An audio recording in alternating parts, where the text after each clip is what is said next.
오늘날의 상황과 또 우리 한국교회가 어떻게 이 미셔널 처치 운동을 이해하고 있는가, 특히 해외 선교 타문화권 사역에 있어서 그런 점, 그리고 이것이 이제 성육신적인 사역, 그러니까 미셔널이란 말과 인카네이셔널이란 말이 거의 동의어로 쓰여지고 있는 걸 보게 되는데요. 그래서 그것이 어떻게 이 사역에서 나타나야 되게 했는가 하는 것, 그 다음에 우리가 처해 있는 어떤 이런 것들을 아주 뭐라 그럴까, 저해하고 이렇게 가로막는 것들은 무엇인가 하는 것에 대해서 조금 생각해 보려고 합니다. 우선 21세기의 상황을 뭐 여러 가지로 정리할 수 있겠지만, 우선 글로벌 처치다 그런 말을 쓰고 있습니다. 그러니까 그것은 이제 어느 곳에 가든지 어느 나라에 가든지 교회가 있다.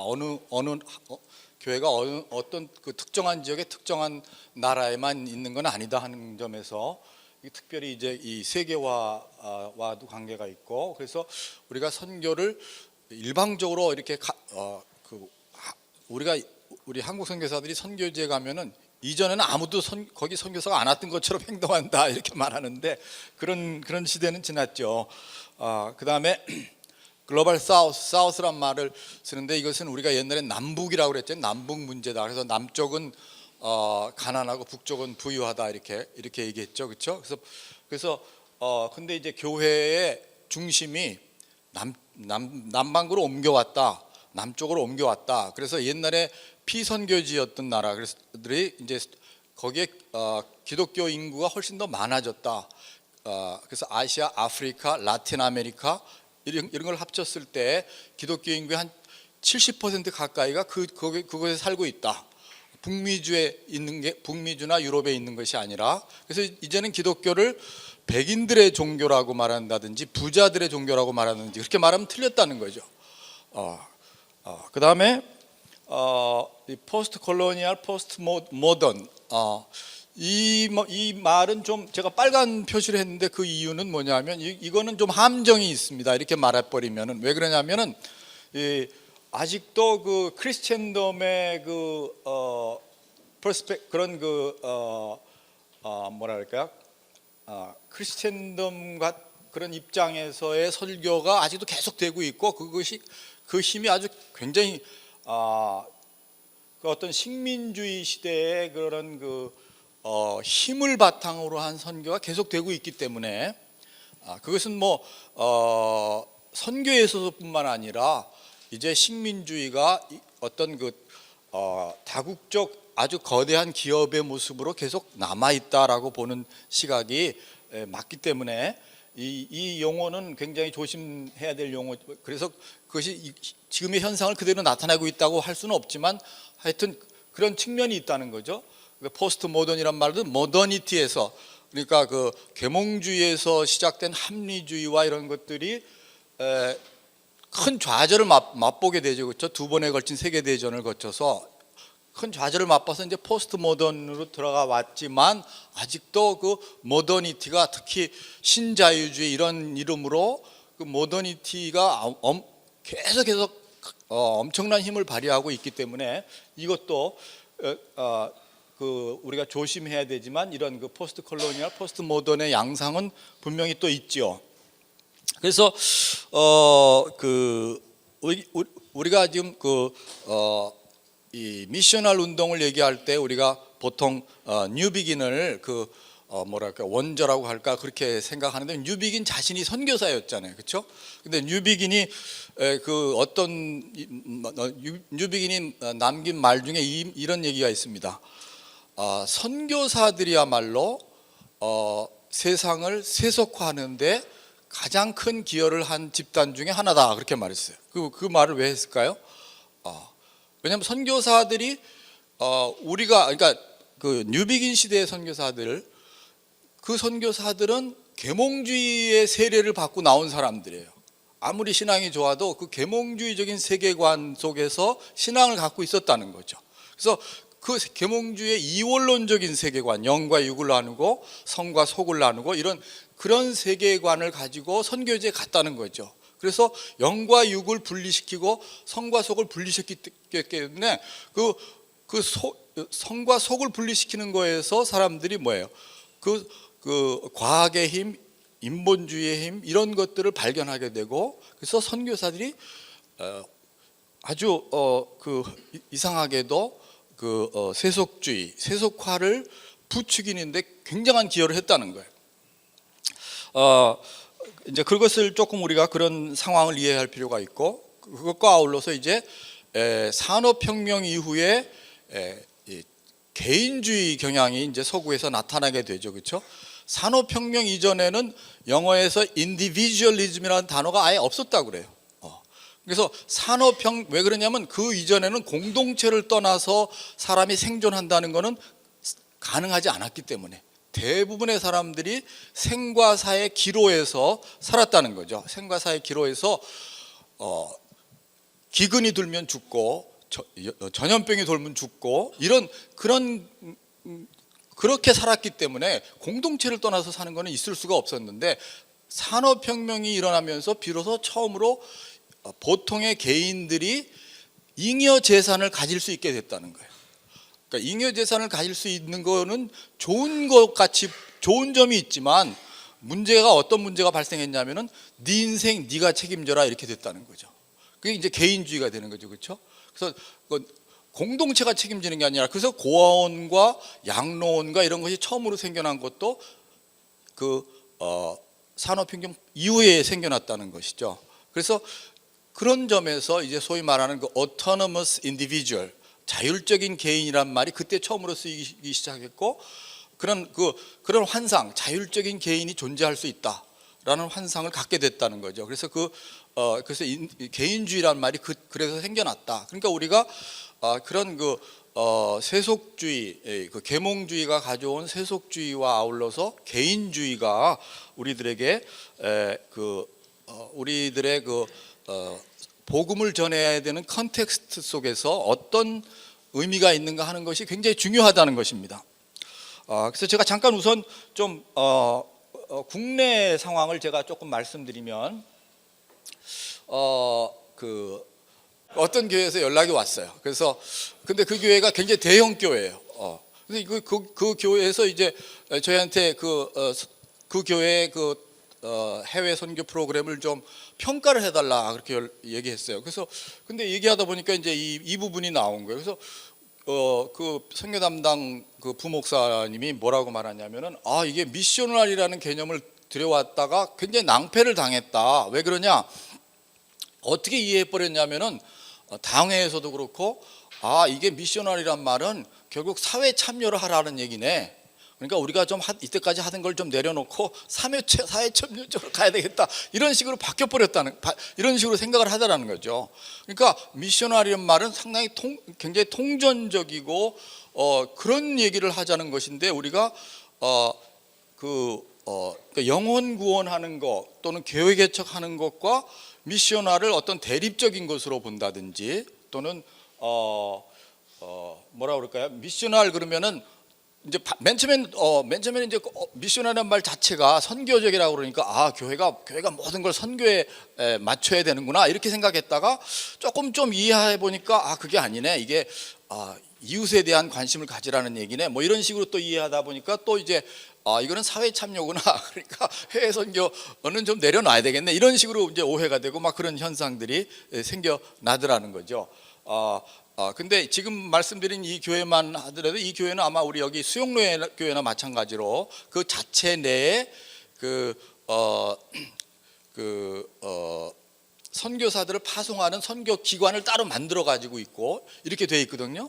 교단으로 보내는 것도 아니고 또 물론 이제 초교파 단체로도 보내고 이렇게 하지만은, 듀얼 멤버십을 갖게 하고 이렇게도 하지만은, 이제 그런 그 안에 모든 게 다 있단 말이에요. 그래서 그런 점에 있어서 이게 해외 선교를 지금까지 우리가 해오던 방식으로 해도 되겠는가 하는 것에 대한 이제 생각을 하면서, 미셔널이 오히려 아주 통전적으로 가야 되겠다, 통합적으로 가야 되겠다 하는 생각을 하기보다는 상당히 굉장히 또 이분법적으로 이원론적으로 생각하는 것이 나타나서 좀 어려움을 겪게 됐다. 그리고 이제 교회들이 선교를 하나의 교회 하나의 프로그램으로 생각하고 있는 거죠. 그러니까 그 해외 선교를 포함해서 우리가 선교적이 된다는 말은 교회의 본질로서 선교적이 돼야 된다는 뜻인데, 하나의 프로그램으로서 물론 본질이 프로그램으로 나타나야 되겠지만, 그러니까 다시 말하면 이렇게 되는 거예요. 이런 현상이 많이 일어나는 거죠. 선교조차도 목회의 하나의 도구로, 교회 성장의 도구로 생각하고, 그것을 이제 담임 목사들이 그렇게 그 측면이 없으면 선교에 대해서 관심이 없는 거예요, 사실은. 그래서 그런 것들을 저희가 이제 부딪히면서 이제 많은 좌절을 느끼게 되는데요. 우리가 그러면은 조금 그 선교적 또는 성육신적이라는 것이 무엇을 말하는가 하는 것을 조금 생각하고서 이제 좀 정리를 하려고 그러는데요. 그 성육신적이라는 것 또는 선교적이라는 것이 우리가 그리스도인들은 두 가지 측면이 있다고 생각이 됩니다. 두 가지 부르심이라고 할까요? 하나는 구별대라는 부르심이 있다는 거예요. 구별됨은 우리가 이 베드로전서에 나와 있는 것처럼 너희는 택하신 족속이요 왕 같은 제사장들이요 그의 소유가 된 백성이니, 그렇게 우리를 특별히 불러냈다, 어두운 데서 불러냈다. 구별된 존재라는 거, 그건 우리의 정체성이죠, 그렇죠? 이게 굉장히 중요한 측면이죠. 근데 또 다른 측면은 뭐냐 하면은 우리가 세상에서는 어떻게 되느냐면은 같아져야 된다, 또는 성육신적이 돼야 된다. 그 말은 뭐냐 하면은 우리가 이 구별됨과 같아짐의 부르심이 같이 있다는 거죠. 예수님이 아버지께서 나를 보내신 것 같이 나도 너희를 보내노라, 그렇게 말씀하셨거든요. 그 말은 뭐냐면 내가 성육신에서 온 것처럼 가서 너희들도 그렇게 해라, 그 얘기죠. 그러니까 예수님이 우리를 변화시키시기 위해서 하신 방법은 뭐냐면 우리와 같아지신 거예요, 먼저. 예수님이 우리로 하여금 하나님의 형상을 회복할 수 있도록 하신 게 뭐냐? 먼저 하시는 우리와 같아지셨다는 거죠. 그래서 우리가 변해서 하나님과 같아져야 되는 거죠. 하나님의 형상을 회복해야 된다는 말은 우리가 변해야 되는데, 그 변화가 일어나기 위해서 하나님이 우리와 먼저 같아지셨다는 것이 성육신의 굉장히 중요한 점이잖아요. 그래서 우리가 선교적으로 된다는 말은 우리가 지금 앞에서 여러 지금 두 분의 강의를 들은 데서 나타나는 것처럼 그들과 같아질 수 있어야 되는 거예요. 그 현장에 가서, 그렇죠? 현장 속에서, 삶의 정황 속에서. 근데 그 같아져야 된다는 것을 우리가 많이 이제 이걸 이분법적으로 생각하면 안 되고, 우리가 구별되면서 동시에 같아져야 된다는 것이 같이 나타나야 된다는 것이죠. 그래서 우리가 그러니까 뭐 좀 단순화시킨다면 이렇게 말할 수 있을 겁니다. 죄에 대해서는 세상으로부터는 구별돼야 되지만 뭐와는 같아질 수 있어야 되냐면 세상에서 죄를 짓고 살고 있는 그 사람들과는 같아질 수 있어야 된다는 거예요. 그것이 예수님이 보여주신 것이요, 예수님이 죄인의 친구라 그렇게 말했잖아요, 그렇죠? 근데 한번 생각해 보세요. 성경에서 예수님을 만나서 변화한 사람들이 누군가 한번 생각해 보세요. 성경에서 예수님이 꾸짖고 야단치고 회개하라고 그래서 변화한 사람이 없어요. 그럼 예수님이 헛수고한 거냐? 그건 아니에요. 누가 변했냐 한번 생각해 보세요. 삭개오를 생각해 보세요. 또는 수가성 우물가의 여인을 생각해 보세요. 예수님이 어떻게 했을 때 그 여인들이 변했냐? 왜 그 사람들한테는 그렇게 했고 거기서 변화가 일어났는가 생각해 보세요. 그래서 꾸짖고 야단치셔서 변한 게 한 사람이 없어요. 그럼 그걸 우리가 생각해 볼 때 우리가 어떻게 해야 사람이 변화할까, 어떻게 해야 트랜스포메이션이 일어날까 하는 점에 있어서 이 구별됨과 같아짐이 같이 있어야 된다는 거예요, 우리 동시에. 그러니까 이것을 예수님은 fully God, fully human, 그렇죠? 또 우리가 선교사가 된다, 우리가 또 이 세상에서 선교적으로 산다는 말은 뭐예요? 우리가 세상과 구별되는 게 없으면 우리가 뭐 그냥 똑같이 살면 되잖아요, 그렇죠? 우리는 어떻게 보면 나그네고 외부인이죠, 그렇죠? 크리틱. 우리가 세상이 뭔가 잘못됐다고 생각하기 때문에 선교적으로 살아야 되는 것이고, 그러나 그 안에 가서 어떻게 된다는 거야? 그 안에 들어가서 그 사람들의 삶의 정황에서 그 사람들을 이해하고 왜 이렇게 하고 있는지를 알아야 된다는 거죠. 이것이 같이 있어야 된다는 거예요. 그냥 동화돼서도 안 되고 그냥 비판적으로만 남아 있어도 안 되고, 그렇죠? 그래서 이것이 같이 있어야 된다. 이것을 이제 우리가 하나님으로부터 받은 권능이 있지만 동시에 이 세상에서 뭐예요? 우리의 연약함으로, 예수님이 삭개오 앞에서 연약하시셨죠, 그렇죠? 다른 사람들로부터 공격을 당하고 비난을 당하고, 그렇죠? 자기 자신을 vulnerable한 위치에 갖다 놨어요. 수가성 우물가 여인 앞에서 자기 자신을 vulnerable하게 갖다 놨어요, 그렇죠? 그러니까 이것이 같이 있어야 된다는 거예요. 그래서 사도 바울은 이것을 뭐라고 얘기했냐면, 내가 너희 가운데 거할 때 약하며 두려워하며 심히 떨었노라, 이렇게 말했어요. 그것이 선교사 바울을 이방인을 위한 선교사라고 생각할 때 그게 선교사가 할 소리입니까? 그렇죠? 근데 그렇게 얘기했단 말이에요. 약하며 두려워하며 심히 떨었다. 그러니까 바울은 그 자신이 연약함을 드러낼 때 오히려, 그러니까 이거를 이렇게 생각하면 아마 좀 쉽게 이해가 될지 모르겠는데, 바리새파 사람들은 이것을 반대로 했죠. 어떻게 반대로 했습니까? 죄인들과는 구별되고, 어떻게 해요? 죄는 대충 지었어요, 그렇죠? 우리 그렇게 하면 안 된다는 거예요. 우리가 교회가 왜 욕을 먹습니까? 그 반대로 하니까 그러는 거죠, 그렇죠? 우리가 구별된 것 같은데 들어가 보니까 죄는 다 짓고 있어, 그렇죠? 근데 구별되다고 우리는 죄인들하고 상종 안 하겠다고 그런 태도를 갖는 거잖아요, 그렇죠? 근데 바리새파 사람들이 그랬단 말이죠. 예수님이 우리한테 요구하시는 것은 죄인들과는 같아질 수 있어야 되고, 죄와는 구별돼야 되고, 이것이라는 거죠.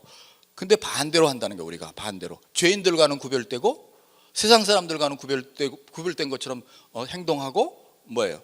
실제로는 죄를 짓고 있고. 그러니까 그런 점에서 우리가, 그러니까 십자가는 그런 점에서 볼 때 구별됨과 같아짐이 만나는 것이 십자가다. 우리가 온전히 구별된 삶은 못 살잖아요, 그렇죠?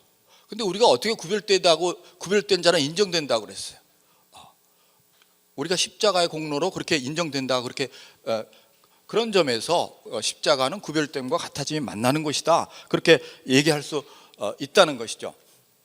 그래서 이 고린도전서 9장에 보면은 그러니까 바울이 그 바리새파 사람으로서는 도저히 할 수 없는 말이죠. 내가 유대인한테서는 유대인처럼 되고 이방인한테서 이방인처럼 됐다. 이게 바울이 그건 바리새파 사람이 절대로 할 수 없는 말이잖아요, 그렇죠? 근데 바울이 그렇게 변해서 그 말을 하고 있잖아요. 이 고린도전서 9장에 이걸 제가 현대어 성경에 보니까 여러 사람에게 여러 모양이 됐다는 말을 거기 이렇게 번역을 했어요. 내가 어떤 사람이든 그들과 같은 입장에 서려고 애쓰는 것은. 그래서 이게 그 현대어 성경은 영어의 Living Bible을 한국말로 번역한 건데, 우리말로 번역한 건데, 그래서 영어에는 뭐라고 됐나 봤더니 Find Common Ground라고 돼 있더라고요. 내가 어떤 사람에게든지 가서 Common Ground를 찾으려고 애썼다. 인간의 Common Ground가 뭐예요? Helpless, desperate sinners. 우리가 다 죄인이고 연약하고 그렇잖아요, 그렇죠? 그러니까 그것이 그 바탕에서부터 시작했다는 거예요, 바울이. 언제나, 그렇죠? 나는 너와 틀려, 넌 이것도 모르지, 이런 식으로 출발하지 않았다는 거죠, 그렇죠? 그러니까 이게 교회의 출발에서부터 문제가 되죠. 어떻게 문제가 돼요? 예수님의 제자들조차도 맨 처음에 어떻게 생각했냐면은 이방인들이 예수를 믿으려면 유대인이 돼야 된다, 이렇게 생각했어요, 그렇죠? 그래서 뭘 요구했습니까? 할례를 요구하고 율법을 요구했잖아요. 쟤들이 우리와 같아져야 돼, 그 생각을 한 거예요, 유대인들이. 예수님의 제자들도. 근데 하나님은 그게 아니라는 거예요. 하나님은 아니야, 너희들이 가서 그들과 같아져야 돼, 그렇죠? 너희들이 가서 그들과 같아져야 돼. 그게 성육신이란 말이에요. 우리가 가서 그들과 같아질 수 있어야 되는데, 쟤들이 우리랑 같아져야 돼. 우리가 자꾸 그런 스탠스에서 이렇게 자꾸 사역을 얘기하고 그렇게 하려고 한다는 거죠. 근데 우리가 여기서 그러니까 같아져야 된다는 말은 identify 한다는 말로도 얘기할 수 있어요. 동일시한다는 거죠. 그래, 네 아픔이 내 아픔이야. 예수님이 삭개오에게 한 것이 뭡니까? 사람들 앞에서 이렇게 말씀하신 거죠. 내가 너희 집에 갈 거야. 그 말은 뭐야? 삭개오야, 나는 네 아픔이 뭔지 알아. 나는 네 고통이 뭔지 알아. 네가 왜 왕따 당하고 있는지 나는 알고 있어. 괜찮아, 나 오늘 너희 집에 갈 거야. 삭개오야, 네 아픔이 내 아픔이야. 네 고통이 내 고통이야. 예수님이 그렇게 말씀하신 거예요. 거기서 삭개오가 변하는 거죠, 그렇죠? 거기서 삭개오가 변하는 거예요. 사실 삭개오를 욕하고 왕따시켰던 바리새파 사람들도 삭개오에게 틀린 말을 한 건 아니에요. 너 죄인이다. 너 세리 삭개오 너 죄인이다. 그 말은 틀린 말은 아니잖아요, 그렇죠? 근데 삭개오가 그 바리새파 사람들이 그렇게 했을 때 변하지 않았습니다. 그러나 오히려 예수님이 내가 오늘 너희 집에 갈 거야. 거기서 변하잖아요, 그렇죠? 그러니까 우리가 사람이 어떻게 변하는가에 대해서 성경은 뭐라고 말하고 있는가? 나는 너와 달라. 너 이렇게 하는 건 잘못된 거야. 그렇게 했을 때 변하는 게 아니라는 거죠. 먼저 우리가 같아질 수 있을 때. 그러나 여기서 중요한 것은 우리의 구별됨을 잃지 않아야 된다는 거죠. 예, 그래서 이것을 그 스리랑카에서 선교했던 다니엘 닐스라는 그 선교사가 이걸 어떻게 표현했냐면은 선교는 뭐냐? 선교는 한 거지가 다른 거지에게 어디 가면 먹을 것이 있다고 알려주는 것이 선교다, 이렇게 말했어요. 저는 그 말이 그러니까 선교를 나는 부자고 너는 거지다 이런 태도로 하면 안 된다는 거예요. 나도 거지고 너도 거지인데 이 거지하고 저 거지의 차이가 뭐예요? 내가 하나님의 은혜를 어떻게 받는지 아는 것밖에 없다는 거예요. 근데 우리는 자꾸 어떻게 하려고 그래? 나는 부자고 너는 거지다 이런 태도로 하려고 그런다는 거죠. 근데 나도 거지고 너도 거지야. 그게 성육신적이고 미셔널한 태도라는 거죠. 그렇죠? 네, 그래서 제가 시간을 너무 많이 썼네요.